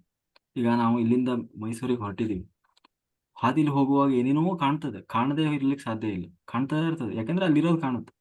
ಆದ್ರೆ ನಮ್ಮ ಅಲ್ಲೇನೋ ಕಾಣ್ತು ಅಂತ ಅಲ್ಲೇ ಇಳ್ಕೊಂಡು ಅಲ್ಲೇ ಉಳ್ಕೊಳ್ಳಲ್ಲ. ಏನು ಮಾಡ್ತೀವಿ, ಕಂಡದನ್ನ ಕಾಣ್ತೀವಿ, ನೋಡ್ತೀವಿ, ಸುಮ್ಮನೆ ಲಾಸ್ಟಿಗೆ ಹೋಗಿ ನಮ್ಮ ಫೈನಲ್ ಡೆಸ್ಟಿನೇಷನ್ ಏನಿರ್ತದೆ ಅಲ್ಲಿ ಹೋಗಿ ರೀಚ್ ಆಗ್ತೀವಿ. ಹಾಗೆ ಈ ಜರ್ನಿನೂ ಅಷ್ಟೇ, ನಮಗೆ ಏನೋ ಒಂದು ಲಿಂಕ್ ಇರ್ತದೆ, ಏನೋ ಒಂದು ಸಂಬಂಧ ಇರ್ತದೆ, ಹಿಂದಿನ ಜನ್ಮದ್ದು ನಮ್ದು ಏನೋ ಒಂದು ಇರ್ತದೆ. ಅದು ಜಸ್ಟ್ ಆ ಒಂದು ಸಮಯ ಬಂದಾಗ ಅದು ಕಾಣಿಸುತ್ತೆ ವಿಷನ್. ಅದು ಸ್ಪಷ್ಟತೆ ಇರ್ಬೋದು, ಇಲ್ಲದೆ ಇರ್ಬೋದು, ಅದು ಯಾಕೆ ಏನೋ ಆಗ್ಬೋದು, ಆಗದೆ ಇರ್ಬೋದು, ಅದೊಂದು ಪ್ರೋಸೆಸ್ ಅಷ್ಟೇ. ಆಯ್ತಾ, ಖುಷಿ ಪಟ್ಟ, ಧ್ಯಾನ ಚೆನ್ನಾಗಿ ವರ್ಕ್ ಆಗ್ತಾ ಇದೆ ಅಷ್ಟೇ ಅನ್ಕೋಬೇಕು, ಸುಮ್ಮನೆ ಮುಂದೆ ಹಾಕ್ತಾ ಇರಬೇಕು. ಅಲ್ಲಿ ಜರ್ನಿ, ಇವಾಗ ನಾವು ಹೆಂಗೆ ಇಲ್ಲಿಂದ ಮೈಸೂರಿಗೆ ಹೋಗುವಾಗ, ಬೆಂಗಳೂರಿಗೆ ಹೋಗುವಾಗ, ಆ ಹೋಗುವ ದಾರಿಯಲ್ಲಿ ಏನೆಲ್ಲ ಕಾಣ್ತದೋ ಹಾಗೆ ಈ ಧ್ಯಾನ ಅನ್ನೋದು ಕೂಡ ಅಷ್ಟೇ. ನಮ್ಮ ಈ ದಾರಿಯಲ್ಲಿ ಎಲ್ಲ ಅದು ಇದಾಗ್ತಾ ಇರ್ತದೆ. ಇವು ಆಲೋಚನೆಗಳು ಬರ್ತದೆ ಕಣ್ಣಿಗೆ. ಆಲೋಚನೆ ಅಂದ್ರೆ ಏನು, ಒಳಗಡೆ ಇರೋ ಚಿತ್ತ ಅದು ಕ್ಲೀನ್ ಆಗ್ತಾ ಇರ್ತದೆ, ಅದು ಕಣ್ಮುಂದೆ ಪಾಸ್ ಆಗ್ತಾ ಇರ್ತದೆ. ಬರೀ ಆಲೋಚನೆ ಬರ್ತಾ ಇದೆ ಅಂದ್ರೆ ಅದರ ಅರ್ಥ ಅದು ಕ್ಲೀನ್ ಆಗ್ತಾ ಇದೆ ಅಂತ ಅರ್ಥ. ಏನೋ ಒಂದು ವಿಷನ್ Yes. ಕಾಣ್ತಾ ಇದೆ ಅಂತಂದ್ರೆ ಅದಕ್ಕೆ ಏನೋ ನಮಗೆ ಲಿಂಕ್ ಇದೆ, ಅದು ಅಲ್ಲಿ ಏನೋ ರಿಸಾಲ್ವ್ ಆಗ್ತಾ ಇದೆ ಅಂತ ಅರ್ಥ. ಅದಾಯ್ತು, ಅದು ಮುಗೀತದೆ, ಅದರ ಒಂದು ಅನುಭವ ಆಗ್ತದೆ ಅಷ್ಟೇ. ಆದ್ರೆ ಅದು ಯಾಕಾಯ್ತು, ಏನಾಯ್ತು, ನಾ ಹಿಂದಿನ ಜನ್ಮ ಏನಾಗಿದ್ದೆ, ಎತ್ತಾಗಿ ಅದನ್ನೆಲ್ಲ ಜಾಸ್ತಿ ತಲೆ ಕೆಡಿಸ್ಕೊಳಕ್ ಹೋಗ್ಬೋದು. ಅದು ಎನರ್ಜಿ ವೇಸ್ಟ್ ಆಗ್ತದೆ, ನಮ್ಮ ಸಮಯ ವೇಸ್ಟ್ ಆಗ್ತದೆ. ಅದೇ ಸಮಯದಲ್ಲಿ ಕುತ್ಕೊಂಡು ಧ್ಯಾನ ಮಾಡು, ಆಯ್ತಾ. ಏನಿಲ್ಲ ಮೇಡಮ್, ಆರಾಮಾಗಿ ಕುತ್ಕೊಳ್ಳಿ, ಕಣ್ ಮುಚ್ಕೊಂಡು ಶ್ವಾಸದ ಮೇಲೆ ಧ್ಯಾಸ ಇಡಿ. ಯಾವ್ದೇ ಬೇಡದ ವಿಚಾರಗಳು ಬಂದ್ರೆ ಆರಾಮಾಗಿ ನಗ್ಬಿಡಿ, ಆರಾಮಾಗಿ ಅಂದ್ರೆ ನಗ್ತಾ ಮೇಡಮ್, ಇರಿ. ಧ್ಯಾನದಲ್ಲೂ ನಗ್ತಾ ಇದ್ರೆ ವಿಚಾರಗಳು ಯಾವೇ ವಿಚಾರ ಪಾಸಿಟಿವ್ ಆಗ್ಲಿ ನೆಗೆಟಿವ್ ಆಗ್ಲಿ ಯಾವ್ದೇ ತರ ವಿಚಾರ ಇದ್ರು ಹೋಗ್ಬಿಡ್ತವೆ. ಅಂದ್ರೆ ಫೋಕಸ್ ನೀವು ಆ ಧ್ಯಾನದ ಮೇಲೆನೆ, ಶ್ವಾಸದ ಮೇಲೆನೆ ಇಡ್ಬೇಕು ಜಾಸ್ತಿ. ಅವಾಗ ಏನಾಗುತ್ತೆ, ನಿಮ್ಗೆ ವೈಬ್ರೇಷನ್ ಜಾಸ್ತಿ ಆಗುತ್ತೆ, ಆಧ್ಯಾತ್ಮ ಮುಂದುವರಿತೀರಾ. ನಗ್ಬೇಕು ಮೇಡಮ್, ಜಾಸ್ತಿ ನಗ್ತಾ ಹ್ಯಾಪಿ ಆಗಿರ್ಬೇಕು, ಆತ್ಮನ ಹ್ಯಾಪಿ ಆಗಿ ಇಟ್ಕೋಬೇಕು ಅಷ್ಟೇ. ಖುಷಿ. ಖುಷಿಯಿಂದ ಇರ್ಬೇಕು. ಆತ್ಮ ತೃಪ್ತಿ ಯಾವಾಗ, ನಮ್ಮ ಆತ್ಮ ತೃಪ್ತಿ ಯಾವಾಗ ಸಿಗುತ್ತೆ, ಅವಾಗ ಮೋಕ್ಷದ ಶಕ್ತಿ ಸಿಗುತ್ತೆ ಮೇಡಮ್, ಆಟೋಮೆಟಿಕ್ ಆಗಿ. ಅತ್ಯಂತ ದುಃಖ ನಿವೃತ್ತಿ, ಪರಮಾನಂದ ಪ್ರಾಪ್ತಿ. ಅಷ್ಟೇ. ಆನಂದೋ ಬ್ರಹ್ಮ. ಆನಂದ Yes. ಬ್ರಹ್ಮ. ದುಃಖ ನಿವೃತ್ತಿ ಆಯ್ತಂದ್ರೆ ಪರಮಾನಂದ ಪ್ರಾಪ್ತಿ ಆಗ್ತದೆ. ದುಃಖ ಯಾವಾಗ ಆಗ್ತದಪ್ಪ ಅಂದ್ರೆ ಬೇಕಿರ್ಲಾರ್ದ ವಸ್ತುಗಳಿಗೆ ಬೇಡಿಕೆ ಜಾಸ್ತಿ ಆದಾಗ ದುಃಖ ಆಗ್ತದೆ. ಬೇಡವಾಗಿರ್ತಕ್ಕಂಥ ವಸ್ತುಗಳನ್ನ, ಬೇಡವಾಗಿರ್ತಕ್ಕಂಥ ವಿಚಾರಗಳನ್ನ ನಾವು ಇಟ್ಕೊಂಡಿವಪ್ಪ ಅಂದ್ರೆ ನಮಗೆ ದುಃಖ ಆಗ್ತದೆ. ಅವು ಸಿಗ್ಲಿಕ್ಕಪ್ಪ ಅಂದ್ರೆ ದುಃಖ ಆಗ್ತದೆ ಅಷ್ಟೇ. ಆಸೆಯೇ ದುಃಖಕ್ಕೆ ಮೂಲ, ಬುದ್ಧ ಹೇಳಿದ್ನಲ್ಲ. Yes yes yes correct. ಮೊನ್ನೆ ಹೇಳಿದ್ವಲ್ಲ, ಕೃಷ್ಣ ಹೇಳಿದ್ನಲ್ಲ, ನಮ್ಮ ಸಂಕಲ್ಪಗಳೇ ಎಲ್ಲದರ ಮೂಲ. ಯಾಕೆಂದ್ರೆ ಅದನ್ನು ಯಾಕೆ ಸಂಕಲ್ಪ ಮಾಡ್ತೀವಿ, ಯಾವುದು ನಿನ್ನ ಸಂಕಲ್ಪದಂತೆ ನಡೆಯೋಲ್ಲ, ನಂದೇನು ಸಂಕಲ್ಪ ಇದೆ ಅದೇ ನಡೀತದೆ ಅಂತ. ಆಮೇಲೆ ಇನ್ನೊಂದು, ಬರೀ ನಿಮ್ಗೆ ಹೇಳ್ತಾ ಇರೋದು ಅಂತ ತಿಳ್ಕೊಬೇಡಿ. ಮತ್ತೆ ಏನಪ್ಪಾ ಒಂದ್ ಪ್ರಶ್ನೆ ಕೇಳಿ ನಾನು ಈ ತರ ಎಲ್ಲರೂ ಸೇರಿ ಅಣಿತಾ ಇದ್ದಾರೆ. ಎಲ್ಲರಿಗೂ ನಮಗೂ ಆ ಒಂದು ಇದು ಆಗ್ತದ. ಎಲ್ಲರಿಗೂ ಹೊಂದಾಣಿಕೆ ಆಗ್ತಕ್ಕಂಥ ಮಾತುಗಳೇ ಸತ್ಯ. ಸರ್, ಈಗ ಒಂದು ಪ್ರಶ್ನೆ ಇರ್ಬೋದು, ಆದ್ರೆ ಇಷ್ಟು ವಿಚಾರ ತಿಳ್ಕೊಂಡ್ನಲ್ಲ, ತುಂಬಾ ಖುಷಿ ಆಯ್ತು ಸರ್. ಆತರ ಏನಿಲ್ಲ. ಅಂದ್ರೆ ಒಬ್ಬರ ಇದೆ ತಿಳಿಯುವುದೇ ಜ್ಞಾನ ತಾಯಿ, ಹರಿಯುವುದೇ ಜ್ಞಾನ. ಹರಿವು ಅಂದ್ರೆ ಏನು? ತಿಳುವಳಿಕೆ. ಯಾವಾಗ ತಿಳುವಳಿಕೆ ಶುರುವಾಗ್ತದ ಅವಾಗ ಅರಿವು ಶುರುವಾಗ್ತದ. ಅರಿವು ನಿನ್ನಲ್ಲಿ ಕರತಳ ಮಲ್ಕ ಆಯ್ತಪ್ಪ ಅಂದ್ರೆ ನೀನು ಸಂಪೂರ್ಣವಾಗಿ ಜ್ಞಾನಸ್ಥಳ ಆಗ್ತದೆ. ಹೌದು ಸರ್. ಅರಿವೇ ಜ್ಞಾನ, ಜ್ಞಾನವೇ ಅರಿವು. ಹಾಗೆ ಬಹಳಷ್ಟು ಜನರ ಪ್ರಶ್ನೆ ಏನಂದ್ರೆ, ಅವ್ರಿಗೆ ಅಷ್ಟೆಲ್ಲ ಎಕ್ಸ್ಪೀರಿಯನ್ಸ್ ಆಗ್ತದೆ, ನಮ್ಗೆ ಏನೋ ಆಗ್ತಿಲ್ಲ, ಏನೋ ಎಕ್ಸ್ಪೀರಿಯನ್ಸ್ ಆಗ್ಬೇಕು ಅಂತ ಮಾಡ್ತಾ ಇರೋದಲ್ಲ ಧ್ಯಾನ. ಮೊದಲನೇದಾಗಿ ಅದು ಕಾನ್ಸೆಪ್ಟ್ ಗೊತ್ತಿರ್ಬೇಕು. ನಮ್ಮ ಕರ್ಮಗಳನ್ನು ಕಳ್ಕೊಳ್ಬೇಕು, ಅದು ಮುಖ್ಯ.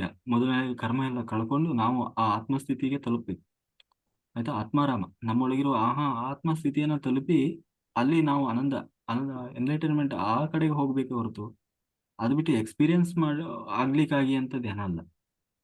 ಅದು ಗೊತ್ತಿರ್ಬೇಕು ಎಲ್ಲರಿಗೂ. ಹಂಗಾಗಿ ಎಕ್ಸ್ಪೀರಿಯನ್ಸ್ ಆಗ್ತಿಲ್ಲ ಅಂತಂದ್ರೆ ನನಗೇನೋ ಆಗ್ತಿಲ್ಲ ಅಂತ ಅರ್ಥ ಅಲ್ಲ. ಲಕ್ಷ್ಮಿ ಮೇಡಮ್ ಮಾತಾಡಿ. ನಮಸ್ಕಾರ ಅರುಣ್ ಸರ್. ಆಕ್ಚುಲಿ ನಾನು ಇದು ದೀಪದ್ದು ಮಾಡಿದಾಗೆಲ್ಲ ಮಾರನೇ ದಿವಸ ತಲೆ ತುಂಬಾ ನೋವ್ತಾ ಇದೆ ಸರ್. ಮತ್ತೆ ಇದು ಕೂಡ ಮಾಡ್ತೀವಲ್ಲ, ಥರ್ಡ್ ಐ ಮೆಡಿಟೇಷನ್, ಅದ್ ಮಾಡಿದಾಗ ಕೂಡ ಬೆಳಿಗ್ಗೆ ಸುಮಾರು ಹೊತ್ತು ತಲೆ ತುಂಬಾ ನೋವ್ತಾ ಇರುತ್ತೆ. ಅದೇನ್ ಹೋಗ್ತಾ ಹೋಗ್ತಾ ಕ್ರಮೇಣ ಕಡಿಮೆ ಆಗುತ್ತಾ ಅಥವಾ ಏನ್ ಕತರ ಆಗುತ್ತೆ ಅಂತ?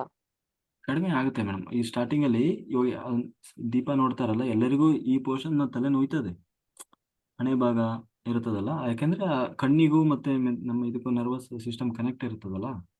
ಹಾ, ಹ್ಮ್ ಅದು ವೀಕ್ ಇದ್ದಾಗ ಸ್ವಲ್ಪ ಇದಾಗ್ತದೆ. ನಿಮ್ಗೆ ತುಂಬಾ ಪೇನ್ ಆದ್ರೆ ಸ್ವಲ್ಪ ಮಾಡಿ, ಬಹಳ ಹೊತ್ತು ಮಾಡಬೇಡ್ರಿ. ಮಾಡ್ತಾ ಹ್ಮ್ ಆ, ಕಡಿಮೆ ಆಗುತ್ತೆ. ಆಮೇಲೆ ಅದೇ ನೇರವಾಗಿ ಅದು ಥರ್ಡ್ ಐಗೆ ಸಂಬಂಧಪಟ್ಟಿರೋದ್ರಿಂದ ನೋವು ಸ್ಟಾರ್ಟಿಂಗ್ ಅಲ್ಲಿ ನೋವು ಬರೋದು ಅದು ಸಹಜ. ಲಕ್ಷಣಗಳು, ಅದು ಹ್ಮ್. ಥರ್ಡ್ ಐ ಓಪನ್ ಆಗುವ ಲಕ್ಷಣಗಳು ಒಬ್ಬೊಬ್ಬರಿಗೆ. ಯಾಕಂದ್ರೆ ಹಾ ವಿಪರೀತ ನೋವು ಬರೋದು ಅದರ ಒಂದು ಲಕ್ಷಣ. ಏನಮ್ಮ ಹ್ಮ್ ಅದನ್ನ ಹೆಂಗ್ ಹ್ಮ್ ಮಾಡ್ಬೇಕಪ್ಪ ಅಂದ್ರೆ ನೋವು ಬರ್ತದಂತ ಅಲ್ಲಿಗೆ ಬಿಟ್ಟೆಪ್ಪ ಅಂದ್ರೆ ಅದು ಮತ್ತೆ ನಿಮ್ಮನ್ನ ಹಂಗೆ ಉಳಿಸ್ಬಿಡ್ತದ. ಅದನ್ನ ಇಲ್ಲ ನಾವ್ ಗೆದಿಬೇಕು. ಬಿಡೋದಿಲ್ಲ, ನಾವ್ ಅಲ್ಲ ಅದನ್ನ ಬಿಡೋದಿಲ್ಲ ನೋವಾದ್ರೂ ಕೂಡ. ಆ, ಆ, ಅದು ಹಂಗೆ ಹೋಗ್ತದ, ಹಂಗೆ ಹೋಗ್ಬಿಡ್ತದ, ಅದು ಇರೋದಿಲ್ಲ. ಯಾವಾಗ ಆ ತರ ಹ್ಮ್ ಬಂತಿಲ್ಲ, ನಿಮ್ಮ ದೃಷ್ಟಿಯನ್ನು ಸ್ಥಿರಗೊಳಿಸೋದು ಕಲಿಸ್ರಿ. ನಿಮ್ಮ ದೃಷ್ಟಿ ಚಾಂಚಲ್ಯತೆ, ನಿಮ್ಮ ಮನಸ್ಸು ಆ ನೋವಿನ ಕಡೆಗೆ ಹೋಯ್ತಪ್ಪ ಅಂದ್ರೆ ಅದು ಜಾಸ್ತಿನೇ ಆಗ್ತದ. ಆ ನೋವನ್ನು ಬಿಟ್ಟು ನೀವ್ ಎಲ್ಲಿ ಕಾನ್ಸೆಪ್ಟ್ ಆಗಿರ್ತಿರ್ತೀರಿ ಮನಸ್ಸನ್ನ, ಆ ಕಾನ್ಸೆಪ್ಟ್ ಕಡೆಗೆ ಬರೀ ಸರಿಯಾಗಿ ಹ್ಮ್ ಮನಸ್ಸನ್ನ. ಹ್ಮ್ ಆವಾಗ ಅದು ಸ್ಥಿರ ಆದಂಗೆಲ್ಲ ನೋವು ಹೋಗ್ತದ, ಅದು ಉಳಕಿಲ್ಲ ನಮ್ಮ ಹ್ಮ್ ಒಂದು ಹ್ಮ್ ಇದರಲ್ಲಿ ಬರ್ತಕ್ಕಂಥದ್ದು. ಹ್ಮ್ ಥರ್ಡ್ ಐ ಆಕ್ಟಿವೇಶನ್ ಆಗುವ ಸಮಯದಲ್ಲಿ ಪೇನ್ ಬರುತ್ತೆ ಮೇಡಮ್. ಈಗ ನಾವು ಕೂಡ ಹ್ಮ್ ಆ ಅದನ್ನ ಕೆಲವರು ಎಕ್ಸ್ಪೀರಿಯನ್ಸ್ ಕೂಡ ಆತರ ಶೇರ್ ಮಾಡಿದ್ದಾರೆ. ತುಂಬಾ ಪೇನ್ ಅಂದ್ರೆ ತುಂಬಾ ಪೇನ್, ತಲೆ ಏನೋ ಕಿತ್ತು ಬರ್ತಾ ಇದೆನೋ ಅನ್ನೋಷ್ಟು ಪೇನ್ ಆಗಿ ಸಿಡಿದು ಹೋಗ್ತದ, ನೋವರೆಗೆ ಬರ್ತದಂತೆ. ಆಗಿ ಒಂದು ವಿಪರೀತ ನೋವು ಜಾಸ್ತಿ ಅದು. ಇಲ್ಲಿ ಒಳಗಡೆ ಈ ಬ್ಯಾಕ್ ಸೈಡ್, ಪೂರ್ತಿ ಬ್ಯಾಕ್ ಸೈಡ್ ಅಲ್ಲ, ಮಧ್ಯಭಾಗದಲ್ಲಿ ಇಲ್ಲಿ ಹಿಂದೆ ಈ ನೇರವಾಗಿರ್ತದೆ. ಹಾ ಮೆದುಳಿನ ಮಧ್ಯಭಾಗದಲ್ಲಿ ಪೀನಲ್ ಗ್ಲ್ಯಾಂಡ್ ಬಚ್ಚು. ಅದು ಆಕ್ಟಿವೇಟ್ ಆಗುತ್ತೆ. ಹ್ಮ್ ಅದೇ ಥರ್ಡ್ ಐ. ಹ್ಮ್ ಇಲ್ಲೆಲ್ಲೋ ಮೊನ್ನೆ ಅಂತೂ ತಲೆ ಒಳಗಡೆ ಫುಲ್ಲು ಒಂಥರ ಹುಳ ಓಡಾಡ್ದಷ್ಟು ನೋವು. ಅದೇ ಮೇಡಮ್, ಅದು ತುಂಬಾ ಡೀಪ್ ಆಗಿ ಹೋಗ್ಬಿಟ್ಟಿದೀನಿ ಮೆಡಿಟೇಷನ್ ಅಲ್ಲಿ. ಆ ಪೇನ್ ಅದು ನನ್ಗದು ಫೀಲ್ ಆಗ್ತಾ ಇದೆ. ಅದು ತಲೆಯಲ್ಲಿ ಫುಲ್ಲು ಹುಳ ಓಡಾಡ್ತಾ ಇರೋ ತರ. ಇದೆಲ್ಲ ವರ್ಕ್ ಆಗ್ತಾ ಇದೆ ಅಂತ ಅರ್ಥ ಹಂಗಾರೆ. ಅಲ್ಲ ಮೇಡಮ್, ಅದು ಪೇನ್ ಅಲ್ಲ ಮೇಡಮ್, ವೈಬ್ರೇಷನ್ ಇರ್ಬೋದು. ಅದು ಕಂಟಿನ್ಯೂಸ್ ಎಸ್ ಹೌದಾ?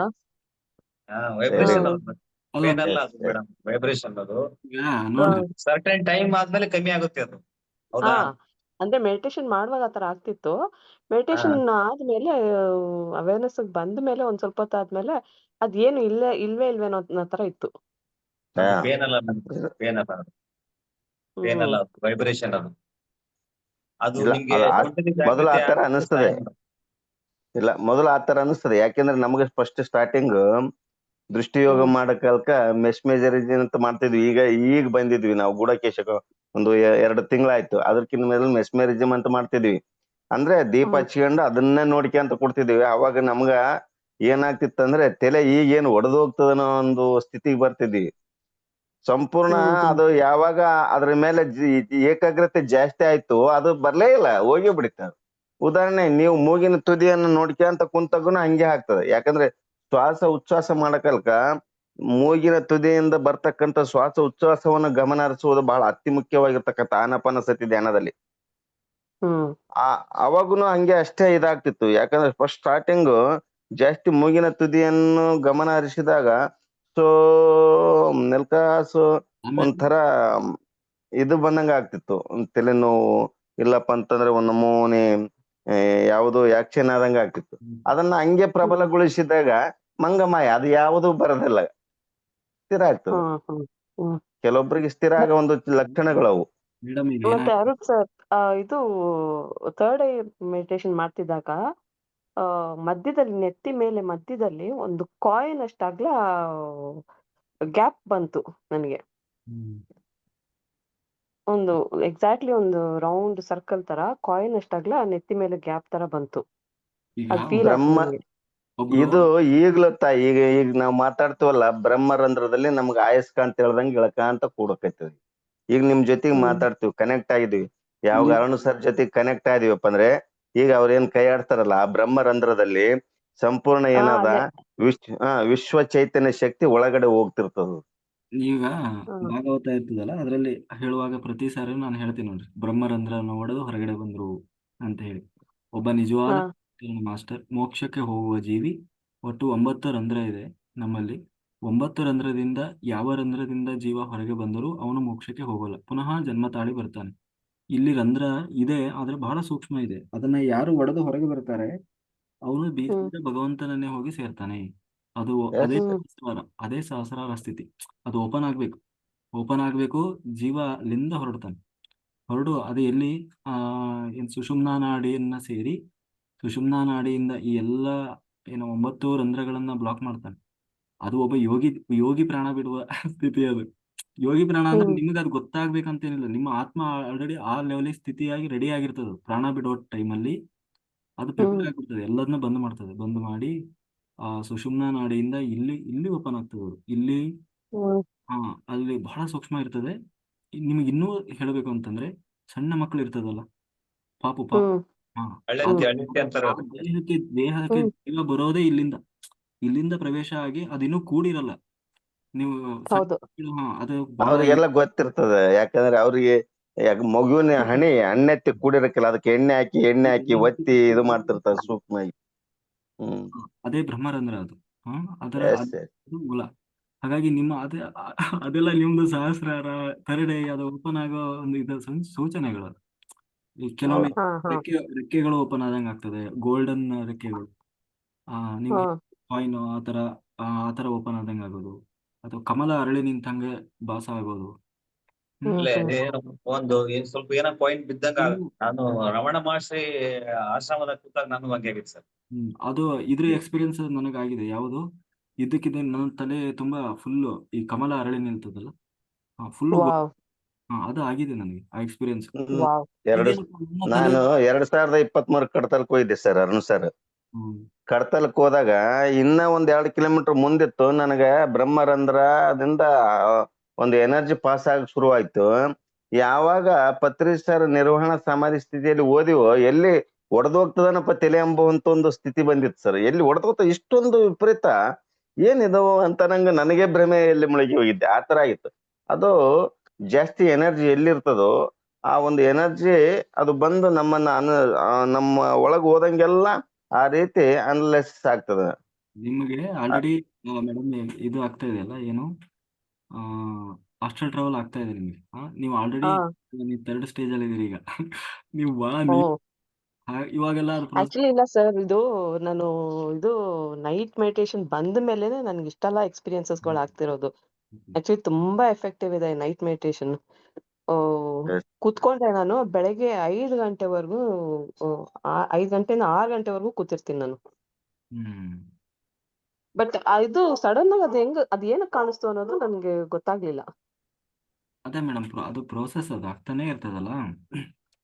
ಆಮೇಲೆ ಇನ್ನೊಂದೇನು ಅಂದ್ರೆ, ಆ ಅದು ಕೆಲವರು ಎಕ್ಸ್ಪೀರಿಯನ್ಸ್ ಶೇರ್ ಮಾಡಿದ್ದಾರೆ. ಎಕ್ಸ್ಪೀರಿಯನ್ಸ್ ಯಾವ ತರ ಅಂದ್ರೆ, ಅವರು ಧ್ಯಾನ ಮಾಡುವಾಗ ಈ ಸಪ್ತರ್ಷಿಗಳು ಬರ್ತಾರೆ. ಸಪ್ತರ್ಷಿಗಳು ಬಂದು ಇಲ್ಲಿ ಹಿಂದಿನಿಂದ ಅದನ್ನ ಎಳೆದು ತಂದು ಇಲ್ಲಿಗೆ ತಂದು ನಿಲ್ಲಿಸಿದ್ದಾರೆ.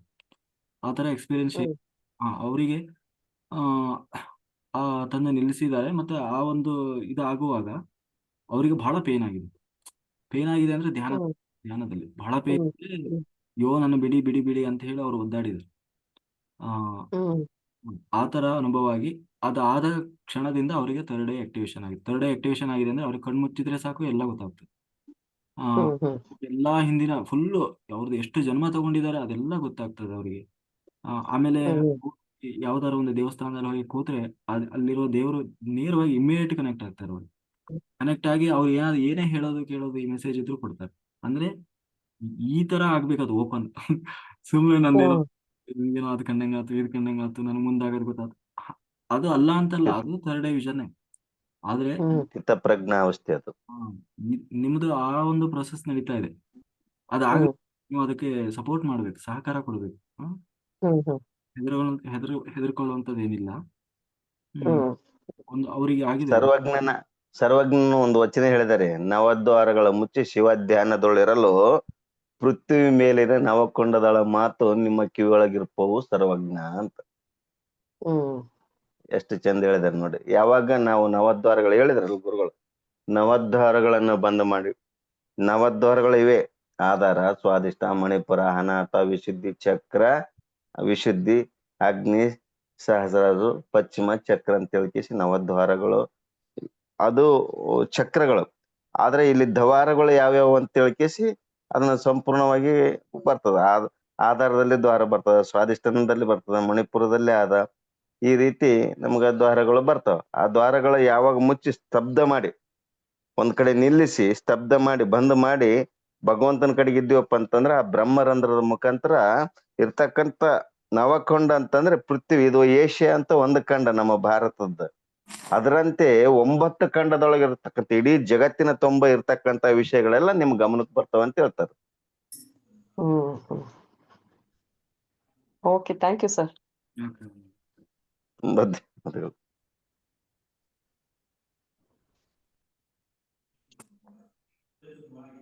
ಪ್ರೇಮಲತಾ ಮೇಡಮ್ ಹ್ಯಾಂಡ್ ರೈಸ್ ಮಾಡಿದ್ದೀರಿ. ಹೌದು ಸರ್, ಹೌದು. ನಮಸ್ತೆ ಸರ್. ನಮಸ್ತೆ. ಎಸ್ ಮೇಡಮ್, ನಮಸ್ತೆ ನಮಸ್ತೆ, ಮಾತಾಡಿ, ಹೇಳಿ. ಚೆನ್ನಾಗಿ ಹೇಳ್ತಾ ಇದ್ದೀರಾ, ಚೆನ್ನಾಗಿ ಅರ್ಥ ಆಗ್ತಾ ಇದೆ ಭಾಗವತ. ಭಗವದ್ಗೀತೆ. ಭಗವದ್ಗೀತೆ ತುಂಬಾ ಚೆನ್ನಾಗಿ ಅರ್ಥ ಆಗ್ತಾ ಇದೆ. Okay okay. ಹ್ಮ್ ಅದು ಕಾನ್ಸೆಪ್ಟ್ ಇರೋದೇ ಹಾಗೆ, ಅದು ಯಾಕಂದ್ರೆ ಫಿಲಾಸಫಿ ಅಲ್ಲ. ಸಾಮಾನ್ಯವಾಗಿ ಎಷ್ಟೇ ಚೆನ್ನಾಗಿ ಹೇಳಿದ್ರು ಸ್ವಲ್ಪ ಎಲ್ಲೋ ಒಂದ್ ಕಡೆ ಬೋರ್ ಹೊಡ್ದಂಗ್ ಆಗ್ತದೆ. ಆದ್ರೆ ಏನ್ ಮಾಡಂಗಿಲ್ಲ, ಅದು ಕಾನ್ಸೆಪ್ಟ್ ಇದ್ದದ್ದು ಹಾಗೆ ಹೇಳಲೇಬೇಕಲ್ಲ, ಅನಿವಾರ್ಯ ಅದು. ಅದೇ ಸ್ವಲ್ಪ ಪದಗಳು ಜಾಸ್ತಿ ಹೇಳ್ತಿರಲ್ಲ ಮಧ್ಯ, ಅವಾಗ ಅರ್ಥ ಆಗಲ್ಲ. ಏನಂದ್ರಿ? ಸ್ವಲ್ಪ ಏನೋ ಮಧ್ಯ ಎಲ್ಲ ಅಳವಡಿಸ್ಕೊಳ್ತಿರಲ್ಲ, ಅವಾಗ ಸ್ವಲ್ಪ ಬಿಟ್ಟಂಗ ಆಗತ್ತೆ. ಓಕೆ ಓಕೆ, ಅದೇ ಹೇಳಿದ್ನಲ್ಲ, ಏನ್ ಮಾಡಂಗಿಲ್ಲ ಮೇಡಮ್, ಇಲ್ಲಿ ಯಥಾಶಕ್ತಿ ಅರ್ಥ ಹೇಳೋದು, ಯಥಾಶಕ್ತಿ ಅರ್ಥ ಮಾಡ್ಕೊಳ್ಳೋದು ಅಷ್ಟೇ. ಹಿಂದಡಿ ಅಷ್ಟೊಂದು ಏನು ಎಕ್ಸ್ಪೀರಿಯನ್ಸೇ ಆಗ್ತಾ ಇಲ್ಲ ಸರ್. ಸುಮ್ನೆ ಕಣ್ ಮುಚ್ಕೊಂಡ್ ಕೂತ್ಕೊಂಡ್ರೆ ಬೇರೆ ಬೇರೆ ಏನೋ ಬರ್ತಿರ್ತಾವ ಅಷ್ಟೇ, ಎಷ್ಟೊತ್ತು ಕುಳಿತ್ಕೊಂಡ್ರುನು.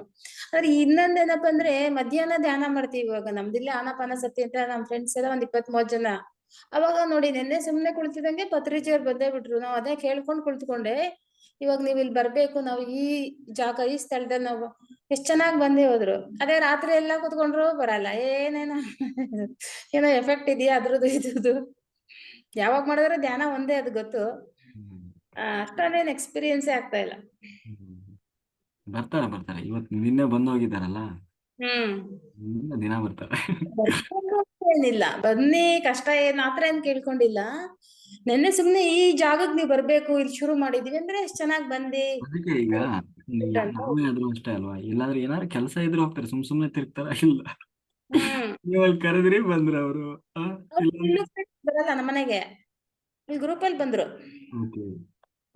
ಅಲ್ಲಿ ನಿನ್ನೆ ಒಂದ್ ವಾರದಿಂದ ಹೊಸದಾಗಿ ಶುರು ಮಾಡಿದ್ದಾರೆ, ಅಲ್ಲಿ ಎಲ್ಲ ಬಂತು, ಚೆನ್ನಾಗ ಮನ ಮಾಡ್ತಾ ಇದೀವಿ.